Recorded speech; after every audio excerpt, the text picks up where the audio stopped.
Bueno,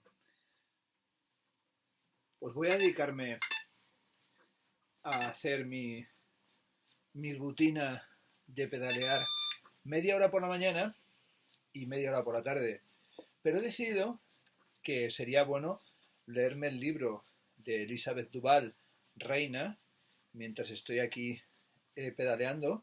Bueno, voy a ver qué saco en claro en media hora. Y bueno, no, no me lo voy a leer todo el libro en media hora, eso sería too much for the body, demasiado para el cuerpo.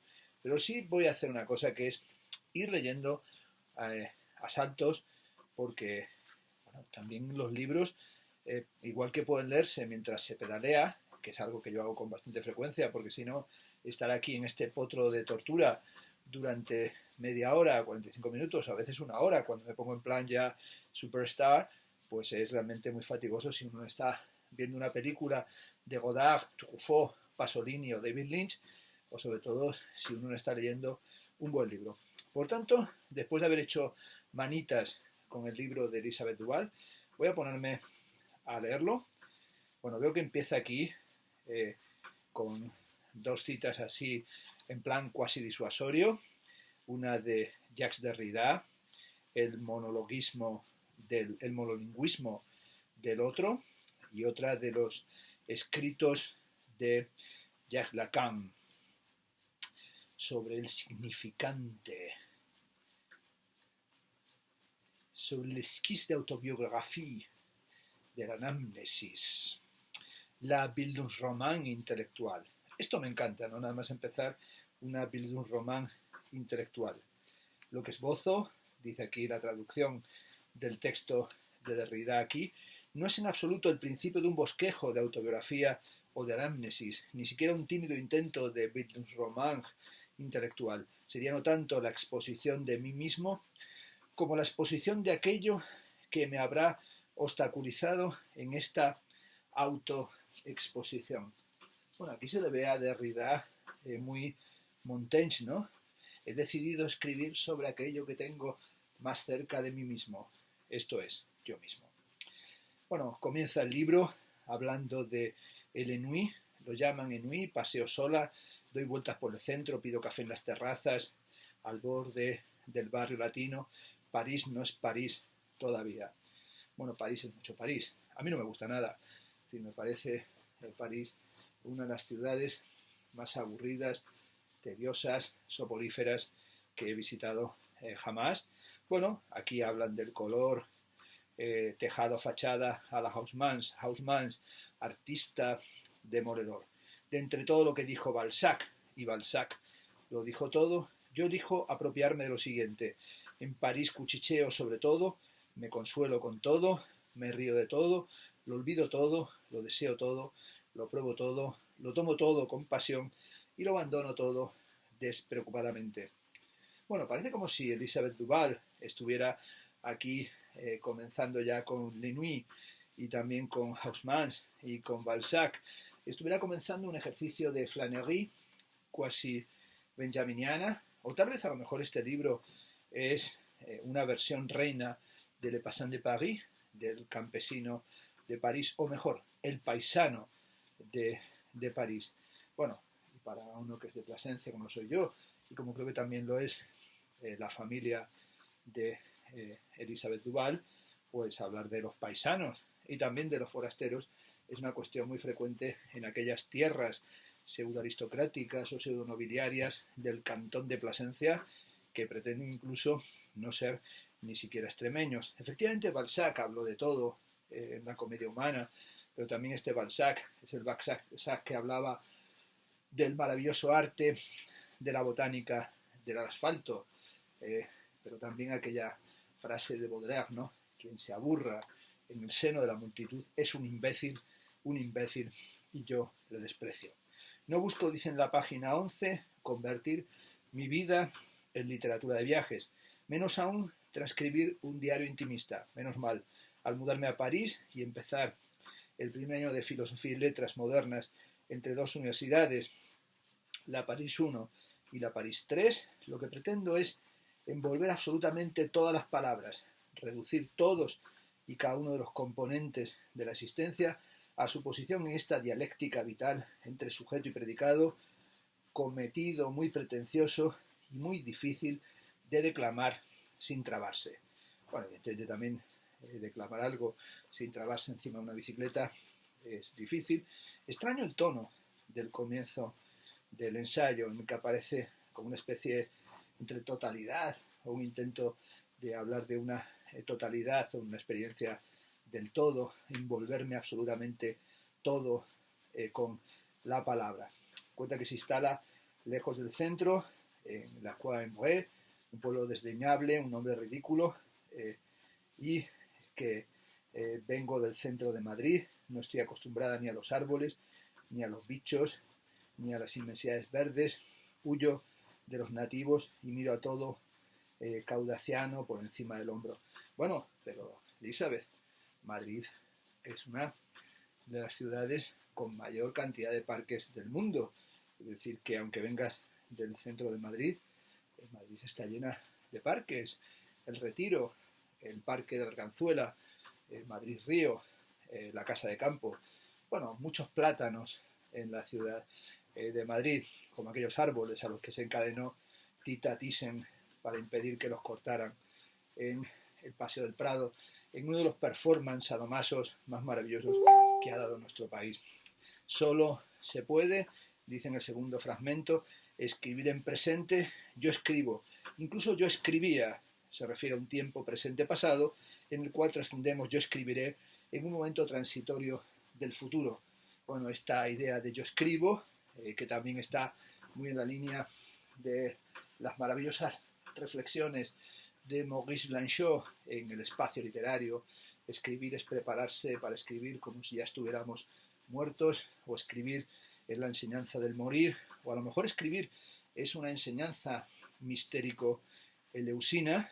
Bueno, aquí dice que son concepciones posibles sobre la verdad, Lánzano, lexema en aletheia, verdad en griego, bueno, todo este tipo de cosas que ya puso en claro Marcel Detienne en su maravilloso libro Los maestros de verdad en la Grecia arcaica. Deseo vivir mi vida, aquí está un momento muy godartiano, en presente. Si algo no sucedió, se convierte de cualquier manera en experiencia al ser escrito.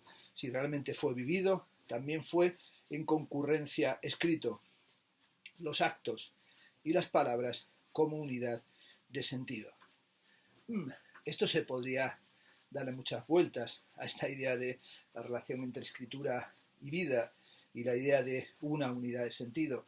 A lo mejor precisamente la relación entre los actos y las palabras, o entre la experiencia y la escritura, obligar a una relectura del narrador del Lescaut, pero tal vez para pensar precisamente en una clave derridiana o lacaniana, que son los que aparecen en la entrada del libro, esa disimetría entre lo dicho, la palabra, la lengua y la propia escritura, pero también entre la lengua y la escritura y la propia experiencia de la vida, algo que se encuentra en Antonin Artaud y la clausura de la representación.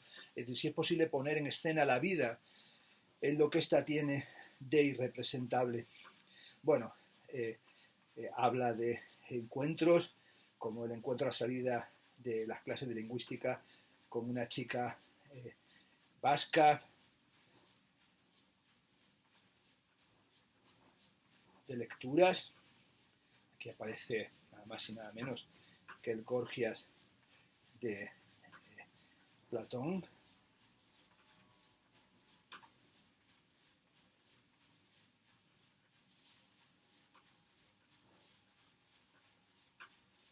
Bueno, de la Asociación de Enología en París 1, a la cual no iré jamás. Bueno, Liz, no vas a la Asociación de Enología de París 1. A mí si hubiese habido una asociación de enología en la Universidad Autónoma de Madrid cuando yo estaba estudiando en los lejanos años 80, me habría acercado. Bueno, lo digo ahora, desde mi edad ya provecta, pero en realidad tengo que decir que descubrí el placer del vino y sus infinitos matices y la maravilla y la delicia del vino cuando ya pues había pasado yo creo que más de la treintena, es decir, que creo que así fue con 40 años cuando empecé a interesarme realmente por el vino y también por las bodegas, por las diferencias de los vinos. Tal vez la lectura de Panegírico de Debord me llevó a interesarme por ello. Cada vez que salgo me aborda un señor distinto para comerme la oreja diciéndome que soy bellísima, que me invita a lo que sea, que si podemos quedar algún día para cenar o ir al club que yo quiera, él me reservaría una mesa y yo no tendría que hacer nada más que pasar la noche bailando y bebiendo. Esto en la página 18. Bueno, realmente es que hay mucho brasa, ¿no? Hay mucho, llamaban antes buitre, ¿no? Mucho pesado por la calle, que lo único que se le ocurre es ir de esta forma. Es algo que realmente me repugna. Y además, yo creo que bueno, es algo totalmente ajeno a mi forma de proceder, eso de ir por ahí calentando la oreja a la gente en la calle. Yo soy más de dar la brasa por internet y de ser pesadito, intensito, intenso en las clases, pero no de andar de esa manera. Mientras fumo, dice, me da tiempo a pensar en el sexo de los ángeles, en el ser y la nada, de Sartre, en Husserl, en Merleau-Ponty, y cómo se proyecta en Cézanne, en el realismo especulativo, en Glas de Derrida y su lectura de Hegel mezclada con una problematización de lo autobiográfico. Esto sí que ya es ponerse ahí estupenda, ¿no? Es decir, estoy fumando y te da tiempo a pensar en todo eso. Bueno, vamos a decir, es un momento casi joyciano, la mezcla entre Joyce, Proust y hasta las películas de Godard, es decir, nos imaginamos que estamos pensando en todas esas cosas. En realidad, podemos decir que cuando uno yo no he fumado nunca, está fumándose un cigarro, estás en un bar esperando después de que te hayan calentado la oreja los babosos que te invitan a todo y en realidad a nada, pues la mente divaga y flota y se convierte en un corcho, o como dice Hanke, Peter Hanke, uno está poroso a los accidentes de la vida, porque solamente ponerse ya a pensar en la doctrina de Mont-Saint-Victoire de Cézanne en relación con la lectura que hace Merleau-Ponty de la visión devorante o esa campanada, esa especie de memento mori filosófico que es el texto fascinante, de clamor, diríamos, en español, de Derrida, me parece que no es precisamente el material con el que uno se entretenga, o por lo menos es algo que da una mínima vuelta en el tío vivo de la mente y rápidamente desaparece. Habla de los jueves anodinos, de las conversaciones,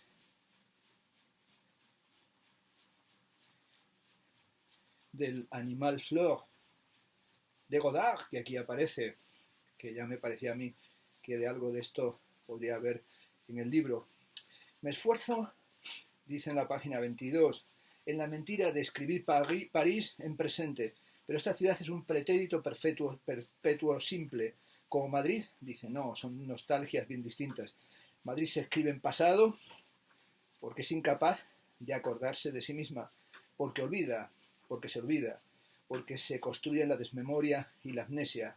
París se escribe en presente porque intenta siempre alcanzar un antiguo ideal, tan lejos de lo que realmente es o pudo llegar a ser, en ningún momento. Se construye como una ciudad en lucha consigo misma, con sus posibilidades, con su pasado imaginario.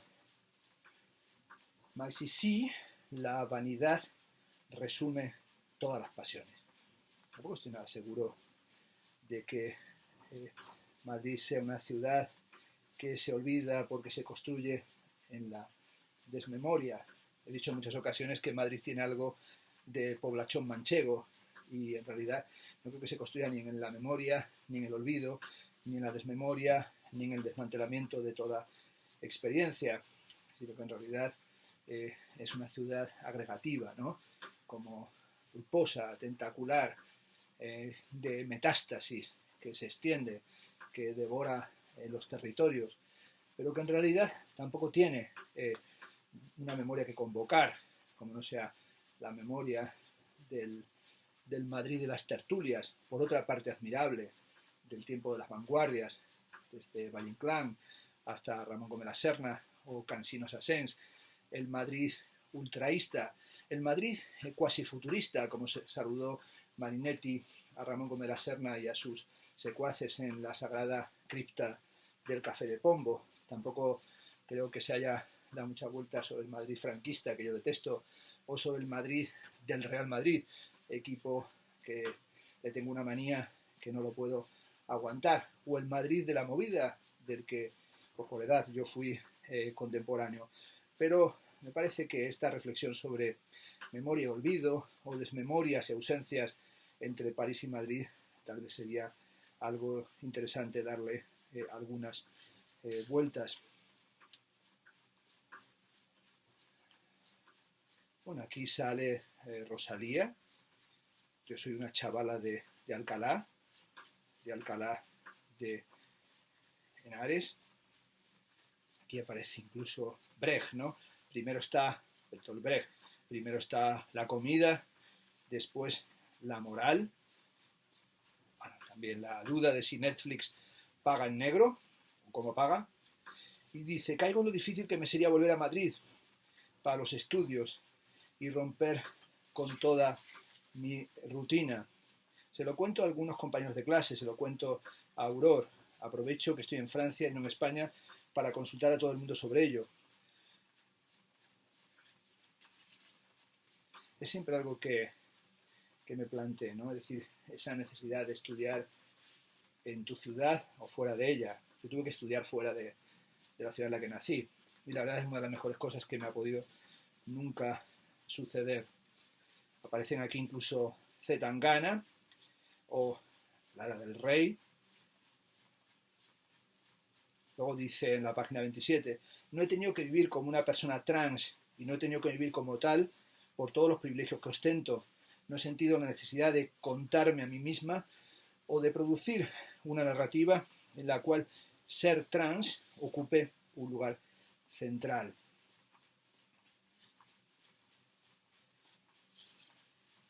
Netflix aparece mucho, por lo que veo en el comienzo de este texto, y también las relaciones con Aurore, los encuentros, las historias de amor.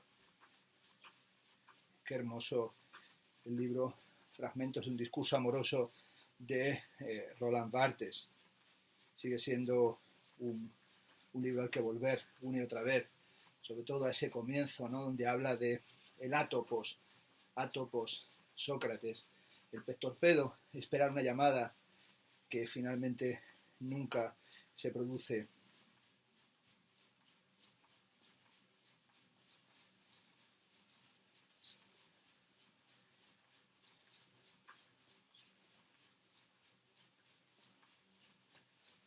Videollamadas.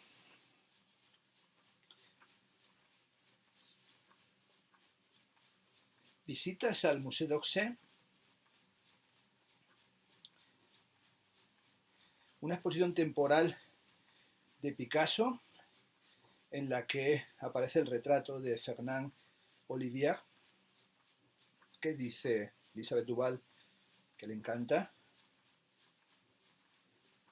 Los nenúfares de Monet, la exposición de arte ruso en el Pompidou. Bueno, pero sí es maravilloso poder visitar estas exposiciones, estas grandes colecciones que están en París. ¿Te acuerdas? Dice aquí, cuando estábamos en el Museo d'Orsay, viendo la exposición de Picasso, yo le dije cuál era mi cuadro favorito y viniste a buscarme para llevarme ante él el cuadro de Fernand Olivier. Por aquí que aparecen Toulouse-Lautrec. La página 45 leo. Arquitectura, grandes narrativas, descripción de lo contemporáneo. Theo cree que es muy difícil encontrar belleza en la tecnología en un sentido concreto, particular, especializado, como todo bajo el capitalismo posfordista, ¿no? Refiriéndose a los móviles y las aplicaciones, y las bases de datos, y la nube, y los discos duros. Apolline y Blanche no están de acuerdo, y discutimos en el patio de Censiar. Nos preguntamos qué se puede escribir sobre nuestro tiempo, qué retendrá el futuro de aquello que hoy se escriba. El siglo XX ha agotado las posibilidades de renovación formal. Estamos condenados, entrecomillado esto, al estancamiento. Es imposible describir la belleza de nuestra facultad sin recurrir a la metáfora, dice Theo, y la metáfora es un tropo demasiado fácil. ¿Cómo hablar del hormigón y del ruido de los trenes? Los veo aquí muy fascinados, aparentemente, por el brutalismo. También aparecen las clases de metodología. Todavía recuerdo lo que eran las clases de metodología y las clases de historia de la ciencia y todos aquellos discursos del patrón nomológico deductivo y toda la obsesión por la filosofía de la ciencia, la filosofía analítica, que son cosas que la verdad pues nunca me llamaron ni mínimamente la atención, aunque las estudié, porque he sido siempre, en cierto sentido, un ratoncito de biblioteca. Aquí veo que se llama Baudelaire, puto Baudelaire. Bueno, está bien. Insulta y mata a tus héroes. Bueno, la angustia de las influencias. No escapamos fácilmente de ella. En realidad escribimos, como decía Harold Bloom, constantemente reformulando nuestras relaciones con los precursores. Aparecen también las fiestas, bebiendo champán, vodka, vino blanco, o bien un mojito, al que califica como un mojito asqueroso. O también aparece aquí como huelgas, ¿no? Como están pidiendo a gritos la dimisión del presidente de París I y todas las manifestaciones y la emergencia aquí en este libro de la política. También los viajes a Madrid, ¿no? Volver a Madrid es escribir en pasado. Es curioso una escritora tan joven, tan obsesionada por el pasado, ¿no? Y por qué significa escribir en relación con el pasado. Como enunció Larra, escribir como escribimos en Madrid es tomar una apuntación, es escribir en un libro de memorias, es realizar un monólogo desesperante y triste palma solo. Escribir en Madrid es llorar, es buscar voz sin encontrarla, como en una pesadilla abrumadora y violenta, porque no escribe uno siquiera para los suyos. Bueno, tengo que decir que para mí escribir en Madrid no ha sido nunca esa la experiencia.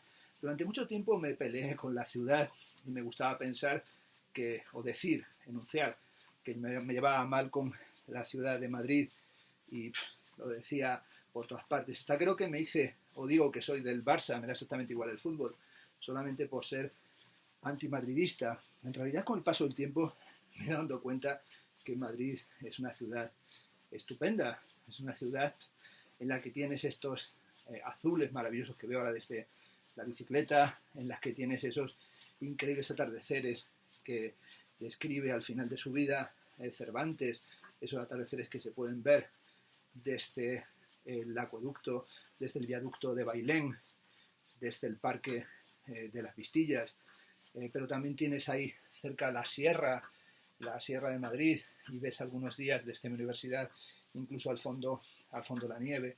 He llegado con el tiempo a entender que es una ciudad mucho más apasionante y singular y llena de callejuelas, recovecos y fisuras. Una ciudad que pienso que todavía me queda por descubrir, que todavía hay muchos aspectos de la ciudad de Madrid que me parece que tenemos que disfrutar, y en ningún caso creo que Madrid sea este Madrid que describe Larra con esta estructura del monólogo desesperante. Es decir, creo que en realidad en Madrid se puede hoy establecer algún otro tipo de diálogo.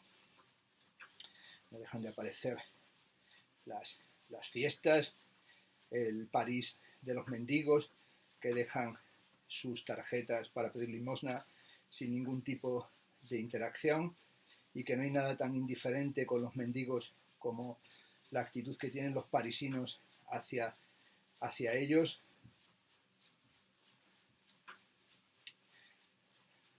Dice en la página 72, dice: todavía no me he leído la crítica de la razón pura, todavía no sé la diferencia entre estos dos conceptos, trascendente y trascendental.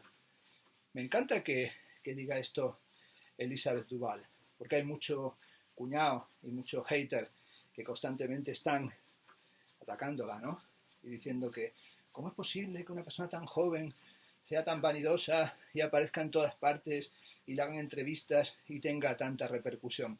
Sin darse cuenta de que es fundamental que aparezca gente joven con este vigor, con esa iniciativa, con ese entusiasmo y esas ganas de hacer cosas, pero entusiasmo también en el sentido kantiano. No solamente es un entusiasmo que nos coloca en la condición kantiana del que contempla el espectáculo de la revuelta o la marcha de la revolución, sino también aquello que es entusiasmos, que nos entusiasma, como nos entusiasma en el peripsus del pseudolongino lo sublime, es decir, algo que pone el mundo patas arriba. Y pone patas arriba también porque hace que mucha gente que está ahí apoltronada en sus prebendas culturales, académicas, literarias, discursivas o estéticas, se dé cuenta también de su carácter anacronístico, de su obsolescencia, de que su posición tiene que estar constantemente socavada, es decir, que no hay que levantar, como decía Deleuze, sobre cada instinto una institución. Por tanto, esta emergencia de nuevos escritores, de nuevos filósofos, de nuevos artistas es fundamental y lo tenemos que sentir no como algo que nos agrede, sino como algo que nos desafía, pero nos desafía para ser más intensos, para tratar de comprender, para tratar de escuchar, para aprender del inaudito, de lo que aún no habíamos escuchado. Y está maravilloso que haga esta confesión, ¿verdad?, en una dimensión de alguien que finalmente es una veinteañera.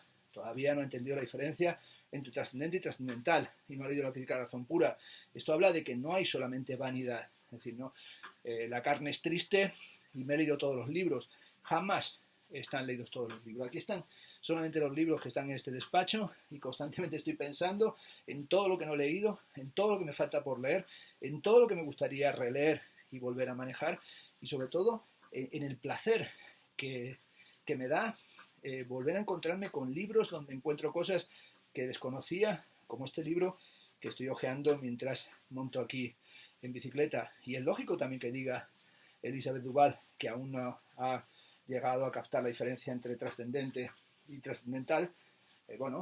Las condiciones trascendentales de posibilidad del conocimiento y lo trascendente, incluso la relación entre el fenómeno y el nómeno y los límites del conocimiento y del despliegue de la razón cuando no quiere caer en antinomias o en paralogismos, pero también tenemos que decir que esa diferencia entre trascendente y trascendental, por más que lleves muchos años leyendo a Kant, es también que a lo mejor hasta se nos escapa y es también a lo mejor en ese espacio donde se abre la brecha que permite la irrupción de lo descomunal del mundo, de la música como expresión del sufrimiento del mundo, en el libro de Schopenhauer, El mundo como ulterior y representación, pero también como si apareciera esa brecha entre lo trascendente y lo trascendental que podía dar lugar a lo romántico o a lo sublime, que no es un concepto, sino una sensación, pero que también es la conciencia de la propia miseria de la razón. Dice que hablamos de marxismo y de lo pesimista que soy yo, de Gramsci y de un montón de cosas. Y es una maravilla, leyendo esto, pues tener como un documento, un sedimento de conversaciones de época. Algunos dicen, o lo leí hace un tiempo, que si uno quiere saber qué es la pintura de historia en el siglo XX, lo que tiene que hacer es verse las Chelsea Girls de Andy Warhol, porque allí uno comprende cómo se hablaba, cómo se conversaba, cómo se drogaba la gente, qué tipo de relaciones sexuales se tenían en una época. Y tal vez incluso Reina pertenezca a ese tipo de libros que nos permita comprender el espíritu del tiempo y nos permita comprender a partir de un diario y de un testimonio personal qué está sucediendo en una época, porque aquí tenemos las lecturas, los acontecimientos, como aparece aquí la política catalana en la página 73, las cuestiones de la independencia, pero también aparece de repente el diccionario enciclopédico del judaísmo, la devolución de un libro a una biblioteca, pero también el recuerdo de las brigadas internacionales como algo de lo que se tiene aquí nostalgia, algo que se asocia incluso con la belleza. Barthes, se dice en la página 75, en fragmentos de un discurso amoroso, no pudo prever del todo la influencia del militantismo, porque lo personal es político, lo es personal y políticamente. No fue capaz de prever entonces, dice Elisabeth Duval, la influencia del militantismo y de Foucault en el amor, o más que en el amor, su influencia a la hora de proveernos de excusas y de justificaciones a posteriori. Biopolítica ha sido un bello neologismo y no estoy muy segura de que eropolítica o política del eros queden también.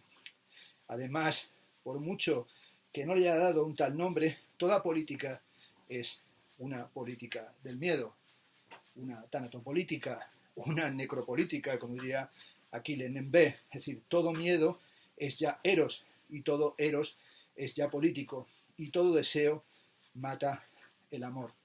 En algún punto he debido dejar de llorar y empezar a dormir, pero no tengo claro ni haber parado de hacer una cosa ni haber comenzado a hacer la otra. Justamente ahora se concluyen los 30 minutos y un minuto de recuperación, que es lo que he hecho, y bueno, me ha dado tiempo a leer algunos fragmentos de Reina de Elisabeth Duval, que voy a aprovechar en la cuarentena para leérmelo entero, pero ya de entrada diré que lo recomiendo y que me parece una lectura que sobre todo nos va a permitir no solamente hacer, como en la portada, manitas, sino dar la mano y dar la bienvenida a aquello que tiene que ver con una nueva época, con gente joven apasionada, que escribe, que lee, que discute.